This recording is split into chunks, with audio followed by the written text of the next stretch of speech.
is it because you're not wearing your coach's shirt? Do you know, like, that sounds silly, but like, I'm pretty sure if you're wearing your coach's shirt and someone comes up to you and it's like, hi, like, you're not gonna, people have resting bitch faces, I get that, but like, do you know what I mean? Like, you guys don't have resting bitch faces, I don't think. I guess, but I was in a coaching scenario, and that's what I mean. Like, we were both coaching at the time, so it's just, but it depends. Like, it also depends on, like, you know, maybe, yeah.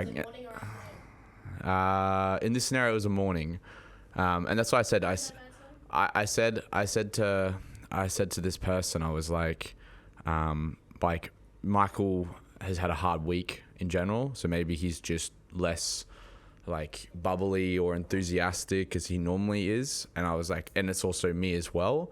Like, we've both had a very long week without Renee here. So we've had to do more work than we normally would, like work more hours, like, you know, trying to cover for, you know, her not being here, which is not her fault. But then it's also not an excuse either. It's just like... It happened this week when Renee was gone.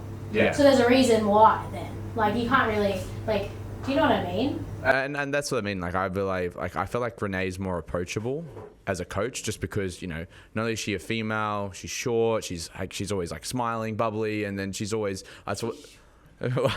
But that's what I mean. Like, Michael's very tall. Like, people are tall, like a giant of a man. They'll be like, oh, like if they're anxious or not confident in themselves, it's very hard to talk to someone who's, you know, larger. That's just, like, you know, human physiology. It's like, you know, at school you don't feel intimidated by the short, stubby, fat kid, but the big, tall, muscly football player, you wouldn't want to walk on the same side of the street as them. So it's it just depends on. It just depends on the person, I guess, but it also depends on your experiences. So maybe there's some external factors there for that person. Maybe they've, you know, had abusive relationships, or they've had, you know, something like, you know, a past, like a family member done something to them, or whatever it may be, which might be reading a little bit too much into it. But at the same time, it's like, I remember I said to Michael, I was like, you just need to smile more, bro. I was like, whatever it is, I was like, you just haven't been approachable this week. And I was like, I'll take that away from that person as criticism in a good way. And he was like, yeah, damn. He's like, I didn't even realize like that was how I came across. And you don't, like, when you're in the moment, like, you know, I'm unapproachable. It's like, fuck, like, you know, I thought I've been no different to what I've been any other week. And it's like, some people are like, wow, you're really approachable. And it's like, well, then they're all contradicting each other, because it's like, am I approachable or am I not? Like, tell me, like. That's the thing though too, when you walk into a room and someone gives off like a vibe that they just don't want to be like, you know, spoken to or anything like that, we feel that. People feel that, especially women, right? But like, we do feel that, and we're like, oh, we're not going to talk to you, because especially if you're just short, you could be short in your answer, and I'll just be like, oh, okay, you're shitty, so I won't talk to you. It's like Ant, he has ADHD, don't get me wrong, but the minute he drops down in a mood and he's like less talkative, just even less talkative, we're always like, oh, he's in a mood.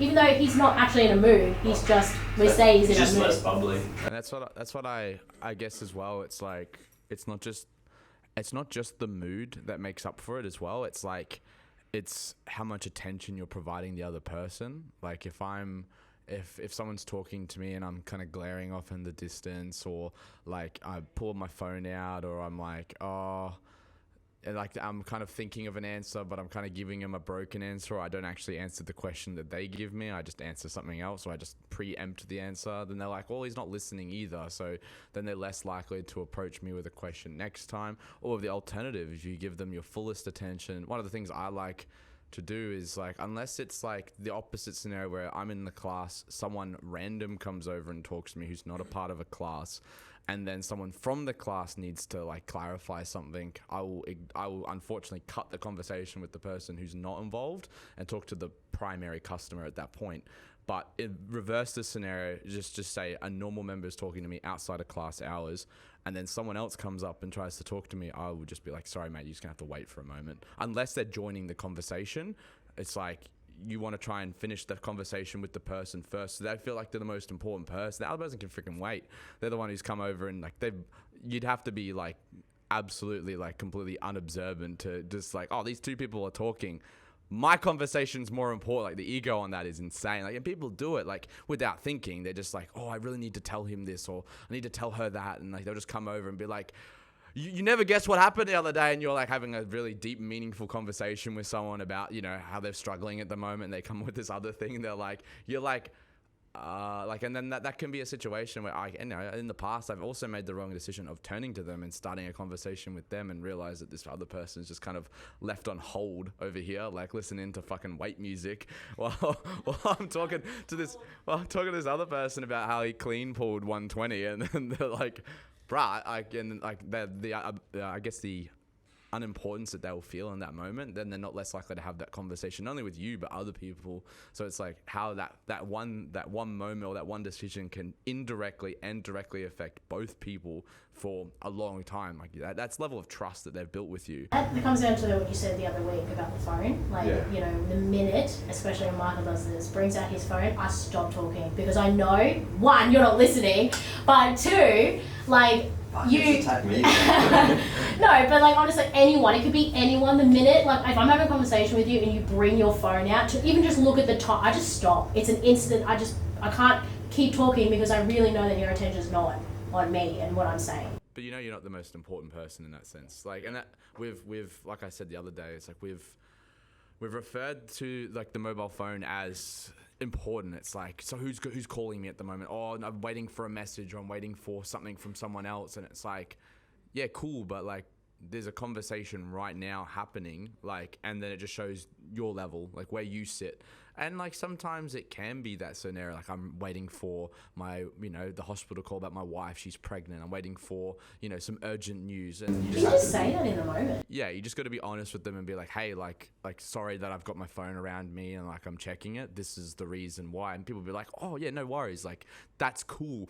99 times out of 100 though, it's I'm just scrolling on Instagram or some chick. Habit. People just open their phones out of habit. Comfort. It's for comfort because like being awkward and anxious, it's what the most comfortable thing you go to is pulling out your phone and being like, oh, cool. Like there's nothing on here, but nothing is better than doing nothing. Like people just struggle to sit in a room and just sit there. And I've been really good with that. I feel like personally, like I don't even have my phone in this room. I can't even find it. So that just shows my level of care about it. You know what I mean? Like, and I'll be like, fuck. And then they're like someone will call me and I'm like, and someone's like, you gonna answer that? I'm like, I don't recognize the number. So I just hang up on them. I was like, if they were important, they would be in my contact list. So that's and like they'll send a message if they need. Yeah, that's what I mean. But that's true. Like if they're really important. Hospital's number on your speed dial. There was that statement. It's like, if your opinion is important enough to me, you'll be able to text it directly to me. Yeah. So it's like if you don't have my direct contact number, your opinion probably doesn't matter. Yeah. No. Exactly. Or at least like you're favorited on Instagram or something so that your videos and stuff comes up first, because in that other case it's like, well then you're probably not that important. Well, it's more the personality critique. So it's like if you're like Jess, so she called me out and communicated that to me that she doesn't like that. So I make an effort now to not do it. Yeah. But if she didn't communicate it with me, I wouldn't have had any idea. And it's the other side of it too, like even today, like we did the class workout of the day together. And we started, and like I've been worried and concerned about my leg with the cleans. I've been working on. I draw like this little box on the ground. You'll see it around the gym. There'll be little squares. I didn't know why that was on the ground. And it's just so that in the video I can watch myself and where my foot moves. And in case because I've been jumping to the right side, both with the clean and the snatch, and it's causing a lot of pain. And anyway, I was just more hesitant of doing that. And in my internal dialogue was like, I'm just going to go back to 2. I don't want to slow Michael down. I want him to still get the equivalent workout. And he's just like, nah, do 3. I was like, yes, sir. Like, didn't even fight it. I was just like, yep. And then the first round was a struggle. Like, it was a little bit slower. I watched the video back and it was definitely my slowest round. And then we started to pick it up and I actually gained momentum during the workout because it wasn't hurting. And we actually did very well. But it was cool, like, to have that, just like a little bit of a call out, just be like, hey, like, do 3. Like that's all I needed. I was very easily pushed over the edge. It wasn't like, no, I should. I was just like, yes, sir, I'll do 3. But I didn't give you a choice. No, exactly. So, and it was like, it's what we talk about all the time, where it's be present and understand when that dialogue is happening. So as soon as you said that, I just responded with a positive. Yeah. And then you had no choice but to just do what was said. It was also, I'd been like, I would never heard the end of it. If it was like, I did 2, you did 3, and like I already gave him shit because he did less bench than I did. It's like he did like literally like because he asked me, he's like, do I look skinny in the video? I was like, your bench bar looks skinny. It's missing a plate each side. So even though it's like a little bit of a good competition, but at the same time it was good in the moment because it was like I knew like he would flog me at that workout, so it was like I needed that push, and I wasn't as slow or as I guess unfit as I thought I was. I actually held pretty well towards the end, so that's some positive news, and that actually is, funnily enough, it's going to bring us into our today's topic, and we're going to talk about resilience and having difficult conversations. And we've already started with some difficult conversations, you know, a bit of call out culture, a bit of being accountable for your actions. Today we're going to be joined by Alex. Alex is a member here at Unbound Athletic. How long have you been a member? I think just before COVID, I signed up. I remember it was maybe a couple weeks before all the lockdowns and stuff happened. So that was like starting to get into the CrossFit scene, and then obviously the pandemic happened and it was like on hold for like, what was it, like 3 months we were locked down for, and then after that I like tried to bounce back into it since then. So yeah, wow, that's probably for an affiliate, I know Michael would agree, the toughest time for CrossFit, like especially with CrossFit itself, like for a lot of people training at home was very difficult, like, and they realized it quickly, and it's quite funny, the open gym culture we have here. There's a bunch of people who do open gym training, they do their own programming and whatever, and it's like, that's cool, like it's cool to do your own thing. They don't participate in class, things like that, but you really quickly see that like they're actually the type of people who excelled in COVID, and the people who relied on that community aspect, relied on showing up at a specific class with a specific type of a group of people every day to push them and to have that chat kind of community, a catch-up session.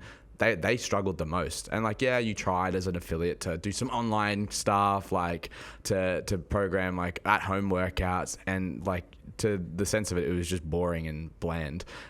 You just did it because you were going insane and you wanted to have just some sort of human interaction with people, but that would have been a hard time to join. Michael, for you as an affiliate, what was the biggest struggles that you saw from members during COVID that you had to overcome as an affiliate owner? Yeah, there was many. Most of it was mental. The physical side of things, everyone kind of still had the drive because the habit was already there. So they'd already been turning up at 5 a.m. or things like that. Like you said, the community element was kind of removed. So everything went to online, where it was Skype. We lent out equipment or hired it out, and we tried to still run Zoom workouts and things like that. Everyone ended up being on different schedules. A lot of people didn't really have that purpose or that routine, and that threw them out. And I think it was a big highlighter in terms of how much routine is actually important in your life. So going and structuring and being like, all right, well, I'm training at 5 a.m. 4 or 5 days a week. That's part of my routine to look after myself. And it just got harder and harder. Like, initially everyone was really, really keen, and then it just dropped off and dropped off and dropped off. And it all started with that mental side of things. The mental state, it's such a big part, and a lot of people, they rely on the energy in the room. So we were just touching on it before, like a lot of the body language, a lot of the communication elements that we take for granted were now removed. So if someone did come in and have a bad day, but they were now going to be around people who they were all bubbly and positive, they could feed off that. It made them feel better. And then it definitely made it a lot easier for them to tolerate whatever they were going to go through with the workout. That was all removed. And as soon as, it took a while for people to bounce back. Like if we look at our trends in terms of like attendance and things like that, as soon as we came back, it was slow. Like it was not floodgates like everyone thought it was going to be. Everyone was like, all right, you can go back to work now. But it was just drip feed, drip feed, drip feed, which is weird because you would have thought people would have been like, nah, I've got to get out and move. But because it was such a long period of time, it became normalized to not get up and move, to not get out of the house. I'm a big advocate of home is home. So I don't like the idea of working from home. I think it's silly. I don't like the idea of training at home. I think it's silly because Communication and interaction with different dialogue and diverse conversation and other people with other experiences is such a big part of living. And we almost remove that when we do that. We don't get to have these interactions at the gym with other people with other industries because now we're training at home. Or if I'm working from home, I don't get to have that communication element in that office space with other people. And it might be something as simple as talking about what they did on the weekend. Yeah. And they're talking about the fact that they went skydiving, but now it crosses your mind and you're like, oh, well, I've never done that. Maybe I should try something new. And all of that gets removed. And it has a bit of a compounding effect now where people they stop growing and stop developing because they just stop looking for new experiences. Yeah. And that's on the counterpoint to that, actually, which is quite funny because I'm a big advocate of the home gym. Yeah, you're the opposite to me. But one thing I do agree with is you tend to lean towards what you would do regardless of motivation. So there's always those things that you lean towards. Like, let's say you're having a bad day, you look at the class workout and it's just like 30 minutes of just straight, of a movement or a modality that you hate. For me, it would be cardio. Like, I just have no interest in self-training cardio outside of like CrossFit and the class and like training with other people. So when COVID happened, for me, it was weightlifting. I just maintained weightlifting. Everything else went out the window. I didn't even care. Like, it was just like, that was the one thing that I could do intrinsically without any additional motivation or any external factors. Like, I could just do that and I would be happy. And I guess that's for me, like, that was my own pushback, was like, I needed that community to make me do I still did cardio workouts and stuff, but I programmed it towards my strengths and I just avoided all the weaknesses. Like, I didn't touch a gymnastic movement for ages. Like, I'd do some like echo bike stuff, but the echo bike's my favorite, so it's pretty easy to jump on something you enjoy, and I was less likely to do those uncomfortable things just purely because like there wasn't other people around me doing them with me. There was no shared trauma, and I guess that was the biggest thing for me. Like, then I just got really good at lifting, but then I was super unfit, come back with a big gut, like just loved food. Like the habits remained the same from when I was doing more cardio and higher volume training, but like it didn't replicate for the habits that I was putting in at home. So I definitely saw a decrease in my overall fitness in that time period. And it was a long lasting effect for a long period of time. It took me a while to bounce back. What about you, Alex? I know I agree more with Michael when it comes to like home is home.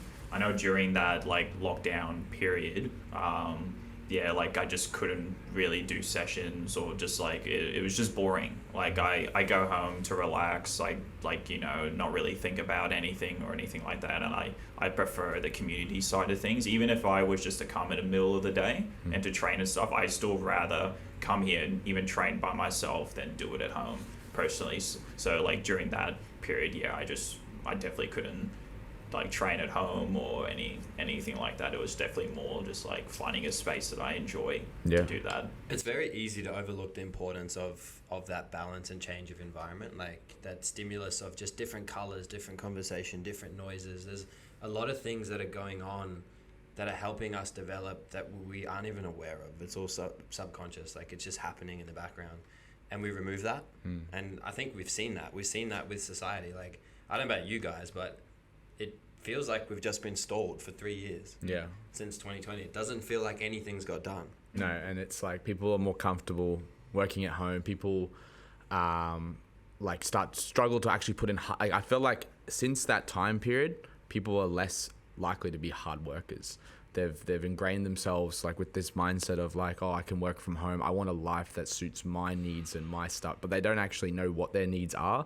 They don't know what their lifestyle should look like. They just know that it's easy to not have to wake up and sit in traffic. They know it's easy to not have to go into a physical workplace, on like 3 or 4 days a week. They can stay at home. And for some people, it generally works. Like if you work like 2 or 3 hours drive away, 100%, that is way easier. But if you're like worried about driving 15 minutes down the road to your office because you just don't want to like spend time with people and have to have those hard conversations with random people that you don't know or people you generally don't get along with, like how are you going to grow and develop as a person when it comes to the time when you need to have those hard conversations and you're not conditioned to doing it?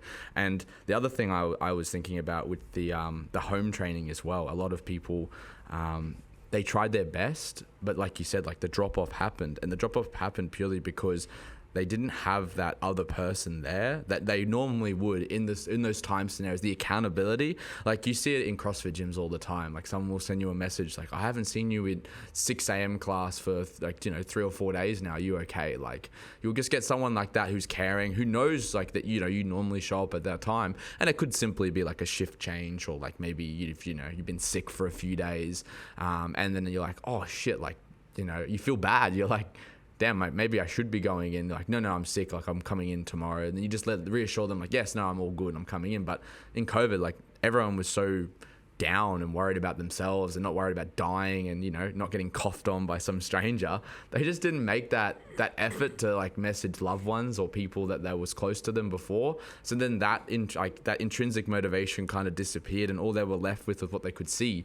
And you saw, like, during that time period, it was the highest rates of, like, heart attacks, like depression, like a lot of things happened in that time period that normally wouldn't happen if you could go outside and have those conversations with people. Because like you said, Michael, people lean on that. They come in with a bad day. They need a couple of bubbly people around them to give them that like boost in confidence. So, but looking at resilience itself, there's a definition here that I've got. This is the dictionary definition for resilience. But what we want to ask each other, I guess, is what is your own definition of resilience? So the dictionary definition first is the capacity to withstand or to recover quickly from difficulties or toughness.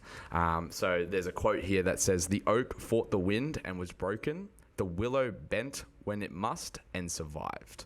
So I guess for me, if I was going to give my personal definition of resilience, I believe resilience in a lot of ways is discipline, I guess, without motivation. So to be resilient and be disciplined through the hard times, the boring moments, without relying on external motivators to get you there, that's resilience. Like, because it's very easy if someone came up to you and was like, "Hey bro, you're looking big." Like, you're like, "Oh yeah, I got to keep working out." Like, cause that person gave me that compliment. Like that compliment's not going to come around. Like you can't wait for it. Like, even though I don't wait for that compliment, it's just a pretty average example. It's kind of like, if you're aiming to get for me, like working on a snatch at this rate almost seems silly, because it's like last time I PR'd my snatch was in COVID. It was 2020. So it's been now over 3 years, 3.5 years since I've PR'd a snatch. So it's like, why am I fucking working on a snatch if I haven't PR'd? But it's like, I've seen other things, like techniques improved, mobility has gotten better. I PR'd a power snatch recently, and it was like, okay, so it is still moving the needle. It's just not at the rate that I would like it. And it's like, what can you do? And like resilience in that moment is like, okay, you keep showing up. You start snatching more instead of less. Like, don't let that throw you off. That to me is resilience. What about for you, Alex? What is resilience for you? I was going to say more like being resilient is really trying to show your mind to the direction of like where it should be going, if that kind of makes sense. So like how you said, like, you shouldn't really wait for like, someone to come up to you and, tell you like a compliment or anything like that. Because again, you don't get that every day, every second. So like, you may get that in the afternoon, but you won't get that maybe tomorrow. And then all of a sudden your mind's like starting to talk to you and stuff. So what I've been trying to tell myself is like trying to be resilient with, yourself. If you are by yourself, you got to really try and strengthen your mind to find a better pathway, instead of like kind of going in that one direction and letting all like whatever you got going on kind of like consume you, kind of. Yeah, and it's obviously you're talking more about how you react to things. So a lot of times something might happen and your mind goes negative straight away. But instead of what you're talking about is instead of making an action or a choice based on that negative mindset, you're actually challenging yourself to reframe it in a positive way. Yeah, and that's like kind of like the big challenge I got going on right now, is really trying to like, again, give my mind that resilience, because this is something that I've always wanted to work on, and that I avoided, and now like through what's been happening and everything, it's something that I'm really trying to tackle, which obviously it's definitely not easy, which comes to again being resilient with your mind with it. When you look at competency, a lot of the times competency is seen as confidence, and the ability to be good at something means people will view you differently. They'll be like, oh wow, he's really good at X, Y, and Z. You're competent, so you don't need to have that inherent resilience, because people are giving you that artificial resilience all the time. They're like, hey bro, you're so good at, or you're, hey man, you look really good today. And it's like, you get that like bump up of ego almost, because you're like, fuck yeah, I'm good. But it's those things that you're not good at, that's where you require it. Like, you almost like if you could think of like a legitimate skill, like V-ups for me, that still is to this day.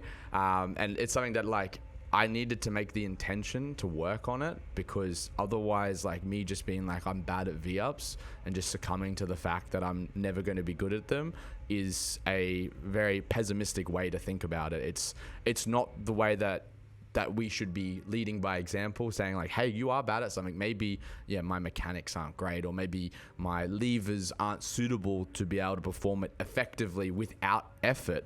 And that's the key thing, without effort.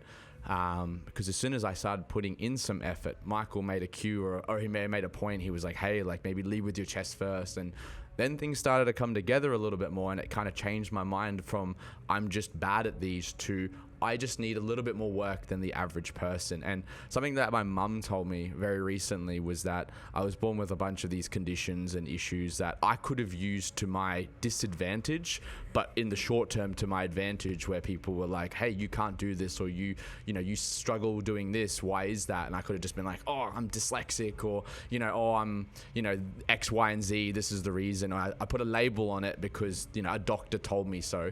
But my mum avoided telling me that till I was 27, because she just wanted me to think that it was just a different way of learning. I had to learn things a little bit differently to other people. My body responds differently to certain things. And that's how my mum framed it. Like, she framed it like, you're just different to other kids because, you struggle a little bit more with learning. You just got to put more effort into learning, certain things, instead of telling me, hey, you're autistic. Like, because then you can use that as an excuse for the rest of your life. Anyone asks you to do something, you can't do it. I'm just autistic, I can't do it. And then it's like, it's just a default excuse. And it's like, I don't need to learn double unders. Why? Oh, I'm autistic, I'll never learn them anyway. And if you have that mindset with everything, like, you just get nowhere doing anything. So for me, like, I just learned a way around it. Instead of like in class at school, they would teach you like, I'll write it down so you can remember it. Like, no, that's not how I learn. I was like, I'm just going to watch someone else do it, and then I'll copy them. And then I'll copy them enough that I actually pick it up. That's how I do it with movements. I'll see Michael do something like, oh, he does, in his clean, he shrugs like this certain way, or he like pulls at this certain time and chucks his elbows through. Then I copy it. Once I copy it, I get it. And that's how I learn guitar too. I don't read tablature. I can't read tablature because the words just fly off the paper at me and it just means nothing. But I'll just pull up a YouTube video of someone playing, and then I'll just copy their fingers, and then I'll play it, and it sounds exactly the same. So it's just, I think for me, it was finding ways to make things work for me and not using I'm bad as an excuse. And that to me is the definition of resilience. What about you, Michael? What is your definition of resilience? My definition of resilience is your ability to turn up irrelevant of the result. So you touched on discipline. So for me, resilience is when things aren't going your way, you still turn up and you still give everything or do your best. And that's the hardest part. I think that's the part that people kind of neglect. They don't really understand what resilience means. And the one thing that we're always going to be guaranteed, and we were talking about this today because Alex was messaging me, is the one thing that life will guarantee you is that it's going to throw you curveballs and it's going to give you shit. And it's how you respond to that shit and those curveballs that dictates who you become and where you go. And rather than allowing it to consume you and overwhelm you, and break you, you've got to make sure that you take it on board and you use that opportunity with your friends around you, like your contact groups, whatever you have, to make sure that you come out of it better. You come out of it more resilient. And part of that is you just keep turning up. And Alex is a perfect example of that. We'll touch on that now, where Alex will give a bit more of a background of what he's been going through. But one thing he's done extremely well is he just keeps turning up to the gym. Like, he has every reason not to. Everything going in his life at the moment is challenging him and it's testing him, and he's going through that. And he's still choosing to turn up. He's still choosing to look in and work on himself. And it's not easy. It's not going to be easy. Alex, maybe you want to touch on that a bit for the listeners. Yeah, so I think it's probably been about 3 months now. I end up losing my dad to his battle for cancer, which, you know, at the end of the day, I'm happy he's not hurting or anything like that. It was a long 5 years of him just somewhat suffering.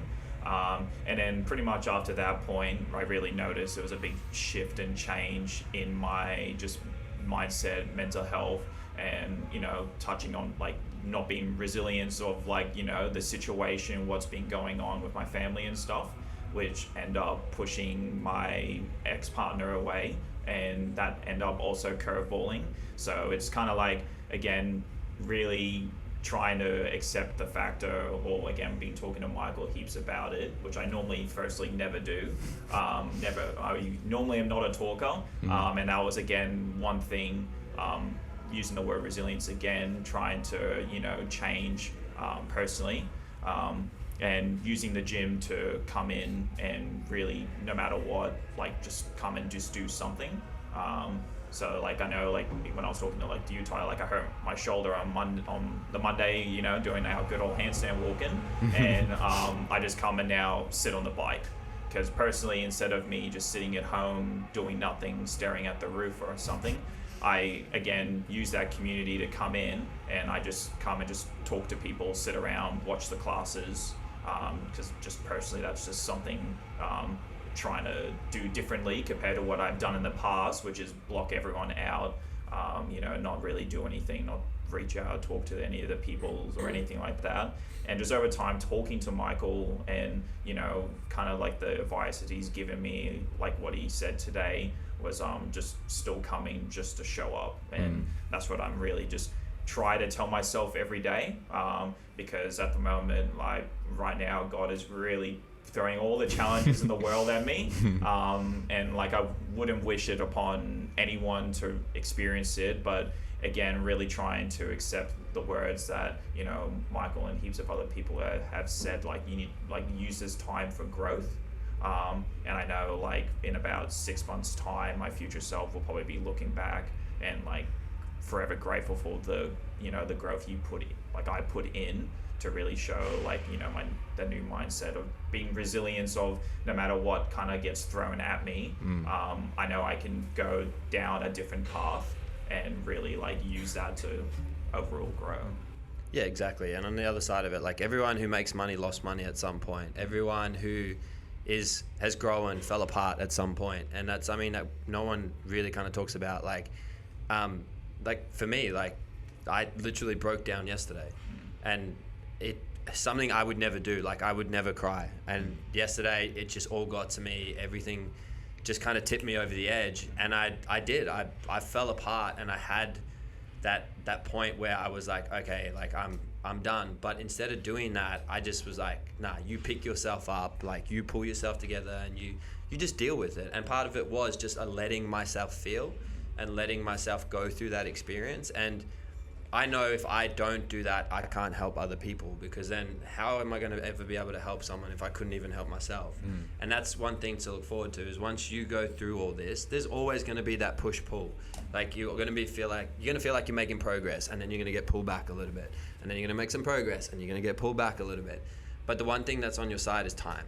All right, and each time that happens, it gets a little bit easier and a little bit easier and a little bit easier, and you get better at doing it. And then, like you said, in 6 months' time, if something happens in a friendship group, you're now there. You're the person who can help other people. You're the person who can help build other people up as well. And that's where we want to be. Like, we want to be able to lean on each other. And I think something to touch on that's really important to pull out of that conversation too was the thing that Alex said, that was like, you just showed up, not because, you know, you were going to you felt bad because you were missing the gym. You weren't guilty because you were, you know, taking a rest day or something like that. But it was because you wanted to fill that time gap with what you normally fill it with, which is showing up to the gym.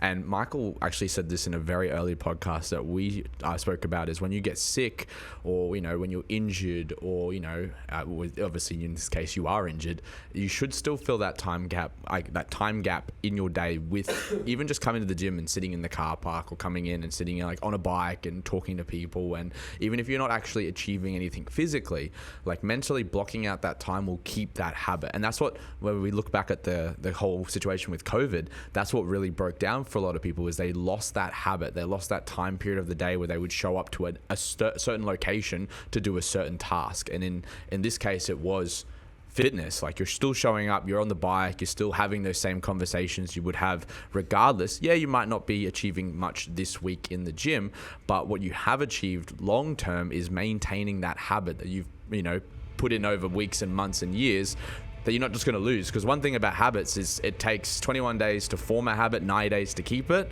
It takes 1 day to break it. So you just don't want to lose that habit at any point.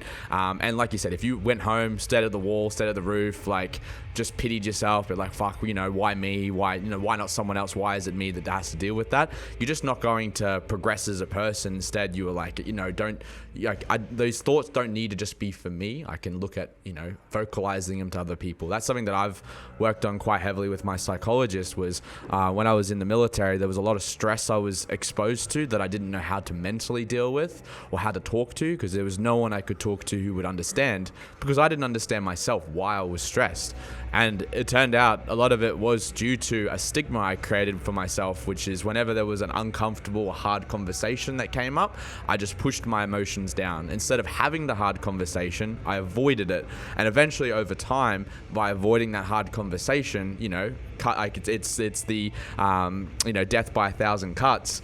It got to a point where I eventually exploded in one way or another, whether it was anger, sadness, or just like complete, utter loss for my, my own physical and mental capabilities. So to have those conversations can be really good. What do you think for you personally, Alex, has been something that's worked for you to have not only the hard conversations with other people, but yourself? Well, funny enough, that is something I'm still trying to actually catch my head around, because personally, from past experience, I am definitely a avoider. And again, to really make an example, I normally would never reach out to Michael or to you or to anyone in the gym. It would just be me and feeling like I need to just bubble it all up. The only person I recently in the past even thought about reaching out to was actually my dad, and kind of was realizing that he's removed out of the picture of what happened, trying to adjust to have those uncomfortable conversations is still something I'm actually trying to work on. And I know the first step for me to try and overcome that is by reaching out and, me letting people know, I'm not okay, type of situation. And then for me, that's the first step of trying to get out of that mindset of being in an uncomfortable conversation. And then from there, obviously developing to be able to, have the in person when you can, depending obviously whatever the situation is. Yeah, it definitely comes down to, the next challenge now is you're opening up and you're being vulnerable. It's going to be the actions and the choices that we decide to make now, and that's for all of us. We were talking today and we said to him, it might just be time to try something new. So try and fill that time with, for us, we started learning guitar. We started trying to find something new to, it's not necessarily about occupying yourself or distracting yourself. It's more about the challenge and the purpose. And so it's all right, well, I just need something new. Because it's that the idle hands be the devil's play toy. It's that's where we get into trouble, when we have nothing to do or we're not stimulated, especially now with this kind of economy and society, the way things are, we're always highly stimulated. So when we don't have anything and we have to sit there and go through our thoughts, we just don't know how to control it and we become overwhelmed. Yeah. And this is an uncomfortable conversation. This is probably the most uncomfortable talking about all of this I'll ever be in my life. But as of right now, this is almost that next step from personally reaching out to people. That was kind of the, breaking the boundary, and now this is kind of step 2, being able to just openly now just talk about it, because that's something that I would just never used to do. But just, upon recently, as I've been trying to reach out to people, it's like you said, being resilient to try and, change your mindset around to being able to, be in those uncomfortable situations, because it's the only way you can really grow. And that's something slowly, I'm telling myself, because there are times where, your mind gets a bit too overwhelmed and again, start crying and, get emotional. But then after that point, once you get everything all out and stuff, you you can kind of like take a step back, you know, and then realize, you know, it's okay to have those type of conversations and to be kind of like where you are with it all. Yeah, and like for me, past me, it would have been like dive into the video games and like get lost in a artificial reality, because like dealing with the problem head on was just too much of a hard conversation or a hard scenario to put my head around. And working with the psychologist, she said to me, like, the first thing you should do is, in the moment when the uncomfortable situation arises, if you have like a good friend, a family member or a partner, just vocalize that you're not okay at the moment, something's going wrong. And the thing for me was I was telling Michael this today, like because we were talking about like how do you deal with like feelings you don't understand, and that's really hard, like especially for men, like dealing with feelings you don't understand. Like we've always been taught, like, you know, harden up, stop being a pussy, like that was the stigma when we all grew up. It was cement. yeah, you know, fucking, you know, it's just like I used to have my football coach never used to let us drink water. This is terrible now I think about it, because he's like, soft people drink water. He's like, are you guys soft? He was conditioning us for like long football games, but at the same time it was just the whole mindset behind it was silly now that I think about it. But in the moment, like, no one would drink water. He's like, who wants to drink? Everyone would just like refuse. People were passing out, like were collapsing, because they were so like, but the mindset behind it was negative. Whereas in the whole idea of like, okay, something's happening right now, like I'm anxious, I'm upset, I'm angry, and I just be like, hey, this is what I'm feeling right now. I don't know why I'm feeling it, and then maybe we can kind of work out together where it started from. But I'm just letting you know, instead of just going from a happy chirpy me, like, whoo, day is cool, like it's raining outside but I don't care, and then to be like all like closed off, and like they say a joke or they're like messing around, you're just like whatever. Like then like the other person's like, well, have I done something wrong? Is it on me? And it never normally is. For me, it was always the inability to express the emotions I was feeling, purely because I wasn't vocalizing it. It was in my head, like, I'm pissed, like, or like, I can't believe they said that to me. Like, I should say something and just won't.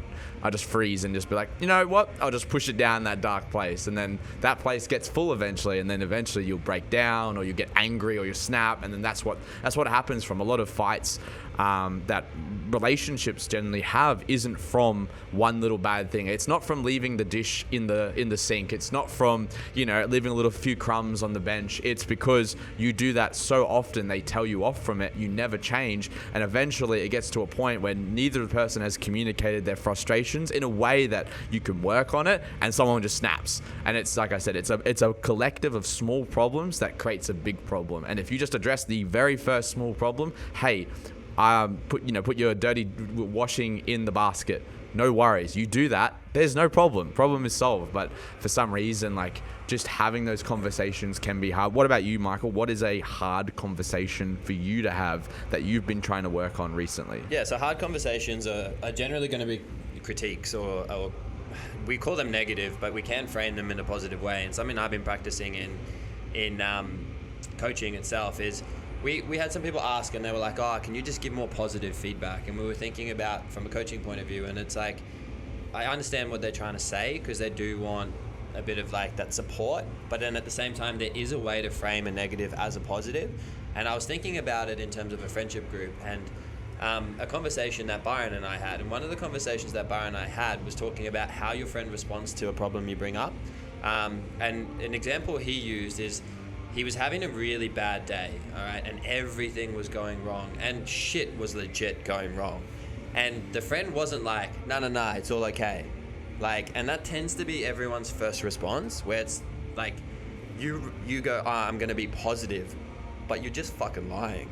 Like, and that's not healthy either. Like, it is not healthy to create a false reality with these lies. And he was saying, one of his friends just said to him, he's like, yeah, shit is wrong and shit is going bad, but if anyone can get through this and sort it out, you can. And it was literally like, I just support and believe in you, and I feel like you have the ability to do that. And that took what was a negative situation and gave him the ability to now be like, nah, you're right, I can definitely deal with it. And I was thinking of it in terms of a coaching thing, where it's like, nah, Tyler, that clean wasn't good. Like, I'm not going to lie to you and be like, yeah, that clean was good. But I can respond and be like, but if anyone's going to correct it, you will. Yeah. And it's more about how you finish the topic. It's not about how the conversation starts. It's more about how it finishes that's important. And that's something I'm trying to work on. So obviously in business, I've got to have these conversations where it's like, we're not signing up enough members, we're not making enough money, we're not doing this. Like, it can seem like it's very negative because that's what you're looking for. You're looking for the line in the grass because you don't want to get bit. Like, you want to be successful. But it's trying to make sure that you're finishing it with a positive light, whether it is just instilling belief in someone and that's a big thing for us at the moment. Like, it's going to be belief in the team. So it's like, we all believe in each other, we all have faith in each other, and we know it's not just going to fall into our lap, and that's the point. But we're going to make sure that we're ready to work and earn it. Exactly. Any, because I think that would be a good position to end the podcast, but from you, Alex, any closing notes for the listeners out there on how they can be more resilient and how they can have more difficult conversations with themselves? I definitely feel like really being out of your comfort zone to try and kind of change that mindset of how to approach what situation it is, what your situation is very important. Not kind of like just like letting it bottle in and just like letting your mind go a little crazy and stuff. Like, if you don't normally reach out to people, reach out, have those uncomfortable conversations with your parents, your sisters, your friends, no matter who it is. And really like understanding like the only way you can develop as a person is being resilient. So no matter what the situation is, it can be absolutely anything. And it's kind of like, really using that to help you grow because, like Michael has said, like life just throws so many curveballs at you and, life's not meant to be easy. It's not, you're not meant to just cruise all the way through and then, pop $1 million in your account. Like, you got to go through some very uncomfortable situations and very uncomfortable conversations for you to get to where you want to be. And, I think it's just realizing that, again, the world, the universe is going to throw absolutely everything at you. But, you shouldn't let that, like, bottle in. You need to really, like, not manipulate your mind, but grow yourself to where you can, like, conquer all those walls you have to climb over. And definitely, and boys listening, sometimes just give each other a hug.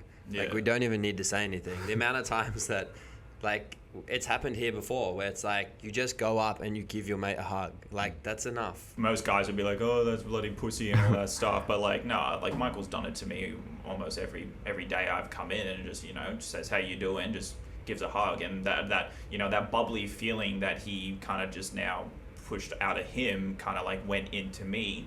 And all of a sudden, like, my mind of like, oh, I'm just gonna, I just want to come in and just, be in my little bubble when I'm in the gym, let's say, is kind of like now popped. And all of a sudden, like, my mind is just a bit in a different way of like, how I'm feeling around people. And then now that will bounce off to me, to other people, because, he's kind of like started off that, like, that good connection straight on. Yeah, and he's not allowed you to stay in that little bit of like a headspace that you were in prior to coming into the gym. And that's part of, I guess, the good part about your membership as well. It's like, it's not just, coaching and equipment. It's like the byproduct of all that, or the side effect of that is the people that you come in and see. Like, generally people in CrossFit gyms and affiliates are like-minded people in so many ways. Like, that's why people are so easy to get along with so many different people who work different jobs and have different experiences in life, is because they all generally have one thing in common, that is that they put their health and fitness first.